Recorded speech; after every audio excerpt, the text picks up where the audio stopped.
بسم اللہ الرحمن الرحیم۔ حقیقی اپڈیٹس میں خوش آمدید ناظرین۔ آج ہم آپ کو علی محمد خان کی بہت ہی شاندار تقریر دکھانے جا رہے ہیں جس میں انہوں نے عمران خان کا پرجوش طریقے سے دفاع کیا ہے اور کہا کہ ہم عمران خان کو دوبارہ اقتدار میں لا کر ان کو وزیر اعظم بنائیں گے اور ان منڈیٹ چوروں کو اقتدار کی ہوس کے بدلے میں آ کر سیٹ پر بیٹھ گئے ہیں، ان کو نکالیں گے۔ آئیے ان کا پرجوش اور جوشیلا خطاب سنتے ہیں۔ یہ پاکستان کو وہ پاکستان بنائیں گے جو بات قائد نے سن 48 میں کی تھی، اور قائد کی اسی بات پر میں ختم کرتا ہوں۔ سبی دربار میں قائد اعظم نے فرمایا تھا کہ it is my firm belief, سبی دربار میں قائد نے جمیل بھائی فرمایا تھا کہ it is my firm belief that our true salvation lies in following the golden rules of conduct set for us by the great lawgiver of Islam, Muhammad Sallallahu Alaihi Wasallam. Let us lay the foundation of democracy on true Islamic principles of social and economic justice. ساتھ کھڑے ہو، مضبوط کھڑے ہو، دل سے کھڑے ہو۔ خان کو چھوڑو گے تو نہیں، خان کو باہر نکالیں گے، انشاءاللہ نکالیں گے، واپس اس پارلیمان میں بٹھائیں گے اور اسد قیصر کو سپیکر بھی بنائیں گے انشاءاللہ۔ اگر ایک نظام نہیں دو گے نا انصاف کا، یہ نظام موجودہ تمہارے بچوں کا گوشت نوچ کے کھائے گا، کسی کے سر کی عزت محفوظ نہیں، کسی کی خاتون بچی کی عزت محفوظ نہیں، چھوٹی چھوٹی بچیوں کی عصمت دریاں ہو رہی ہے، لوگ اپنا جسم بیچنے پہ مجبور ہیں، بچے بھی اور بچیاں بھی۔ کیا کسی کو کوئی ہوش ہے؟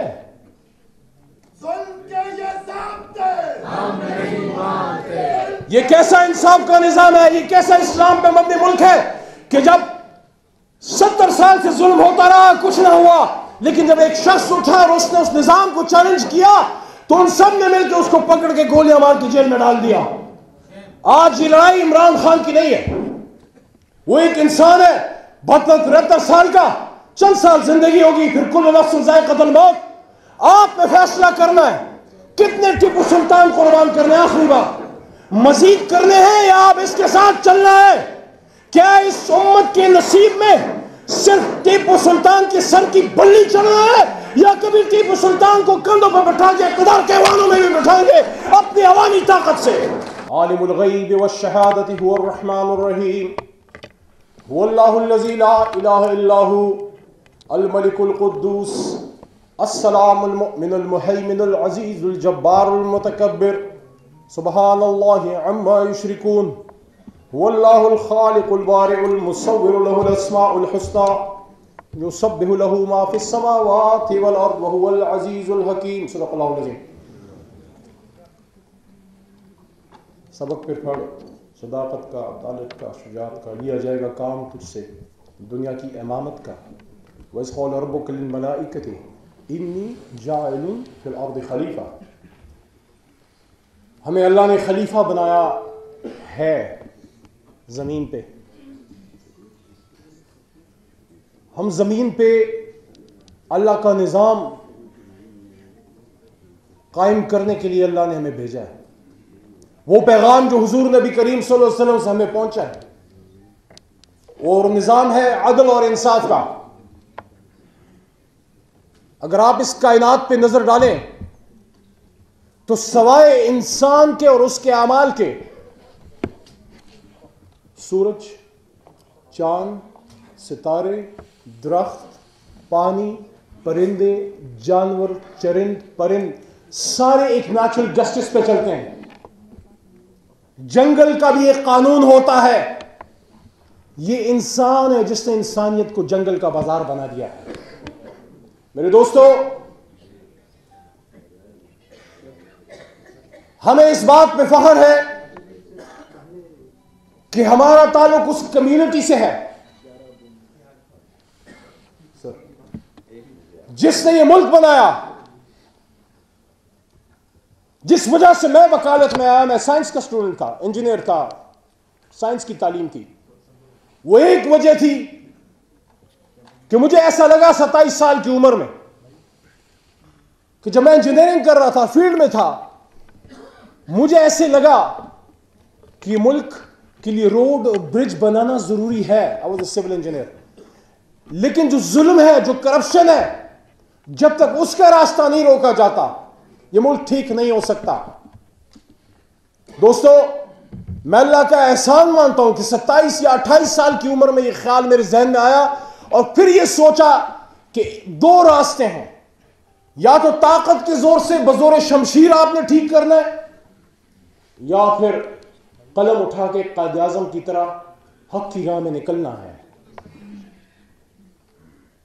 پوری پاکستانی قوم کو اس میں فخر ہونا چاہیے کہ اللہ نے جس کام پہ قسم اٹھائی ہے، حضور صلی اللہ علیہ وسلم نے جن لوگوں سے محبت کا اظہار کیا ہے، اس ملک کو بنانے والا اس پیشے سے تعلق رکھتا ہے. کیونکہ اللہ ہمیں جو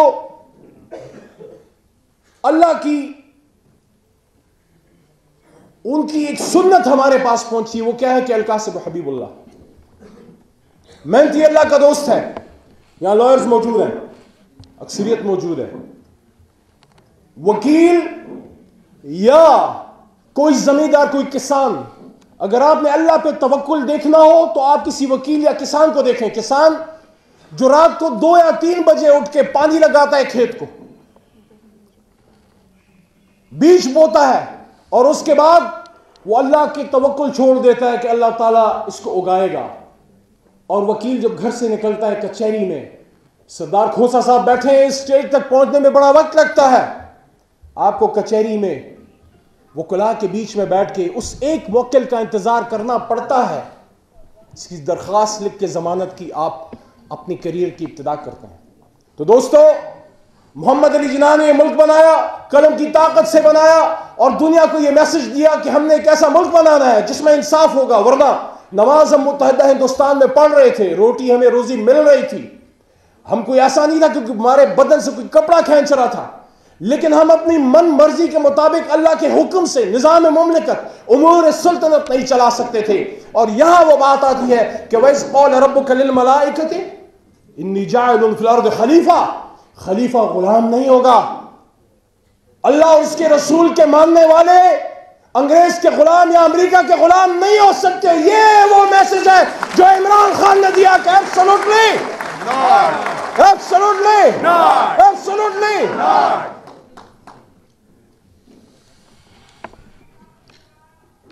میرے دوستو،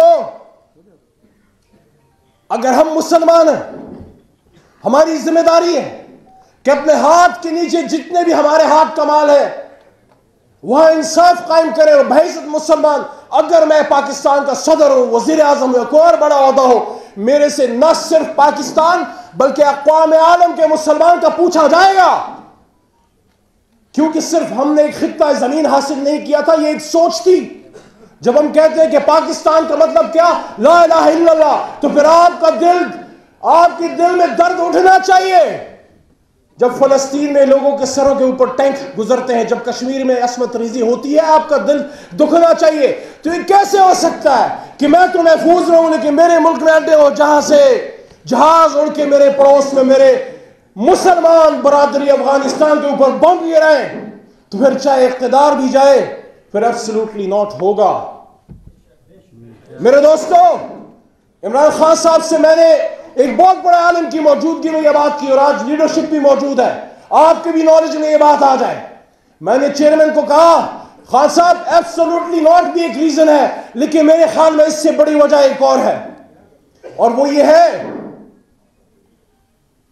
75 سال سے اس ملک میں ایک نظام نہیں چلنے دیا جاتا، وہ ہے انصاف کا، وہ ہے قرآن کا.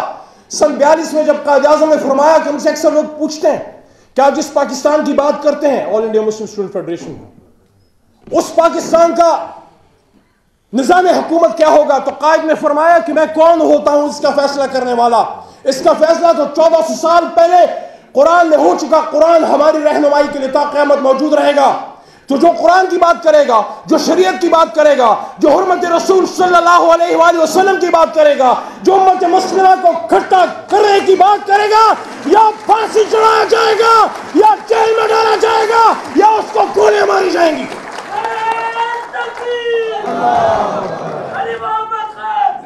تو میرے دوستو بہت طویل ہو رہی ہے، میں اس کو مختصر کرتا ہوں۔ خان کو میں نے کہا کہ خان صاحب جس نظریے سے اس ملک کو روکا گیا ہے، آپ نے دشمن کی کچھار میں گھس کے امریکہ میں جا کے جب حرمت کی جنگ لڑی، اور جب آپ نے دوسری عالمی کانفرنس جو ہم نے کی تھی اس میں آپ کو یاد ہوگا خان نے ایک بات کی تھی تمام عالم اسلام کے لیڈر سے کہ آؤ ہم ایک مسلم بلاک بنائیں جو مسلمانوں کے حقوق کا تحفظ کرے، جو فلسطین میں اسرائیل کے خلاف یا کشمیر کے حقوق کا یا اقوام عالم میں مظلوم مسلمان کا حق اس کا پوچھے۔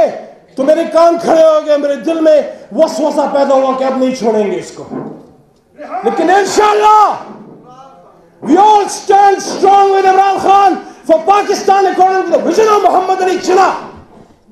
دیکھو اس ملک میں ابھی ہمارے ایک چھوٹے بھائی نے بات کی، خوبصورت بات ہے، اس ملک میں ان کے بچوں نے بھی رہنا ہے جو ان کے اشاروں پہ ناچتے ہیں۔ اگر ایک نظام نہیں دو گے نا انصاف کا، یہ نظام موجودہ تمہارے بچوں کا گوشت نوچ کے کھائے گا، کسی کے سر کی عزت محفوظ نہیں، کسی کی خاتون بچی کی عزت محفوظ نہیں، چھوٹی چھوٹی بچیوں کی عصمت دریاں ہو رہی ہے، لوگ اپنا جسم بیچنے پہ مجبور ہیں، بچے بھی اور بچیاں بھی۔ کیا کسی کو کوئی ہوش ہے؟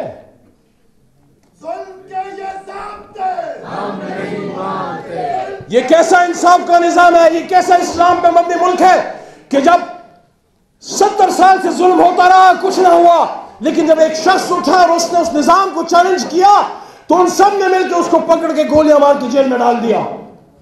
آج یہ لڑائی عمران خان کی نہیں ہے، وہ ایک انسان ہے 72-73 سال کا، چند سال زندگی ہوگی، پھر کل نفس ذائقۃ الموت۔ آپ نے فیصلہ کرنا ہے کتنے ٹیپو سلطان قربان کرنے، آخری بات مزید کرنے ہیں یا آپ اس کے ساتھ چلنا ہے؟ کیا اس امت کے نصیب میں صرف ٹیپو سلطان کے سر کی بلی چڑھنا ہے، یا کبھی ٹیپو سلطان کو کندھوں پہ بٹھا کے اقتدار کے ایوانوں میں بھی بٹھائیں گے اپنی عوامی طاقت سے؟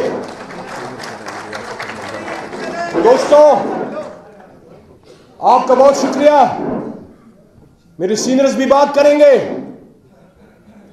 بس اتنا کہنا چاہتا ہوں، ایک وکیل اور ایک سیاسی کارکن نے پاکستان بنایا تھا، اور یہ سیاسی کارکنان اور یہ وکلاء اب کھڑے ہو گئے، یہ پاکستان کو وہ پاکستان بنائیں گے جو بات قائد نے سن 48 میں کی تھی، اور قائد کی سی بات پر میں ختم کرتا ہوں۔ سبی دربار میں قائد اعظم نے فرمایا تھا کہ it is my firm belief, سبی دربار میں قائد نے جمیل بھائی فرمایا تھا کہ it is my firm belief that our true salvation lies in following the golden rules of conduct set for us by the great lawgiver of Islam, Muhammad sallallahu alaihi wasallam. Let us lay the foundation of democracy on true Islamic principles of social and economic justice. ساتھ کھڑے ہو، مضبوط کھڑے ہو، دل سے کھڑے ہو۔ خان کو چھوڑو گے تو نہیں، خان کو باہر نکالیں گے، انشاءاللہ نکالیں گے، واپس اس پارلیمان میں بٹھائیں گے، اور اسد قیصر کو سپیکر بھی بنائیں گے انشاءاللہ۔ پاکستان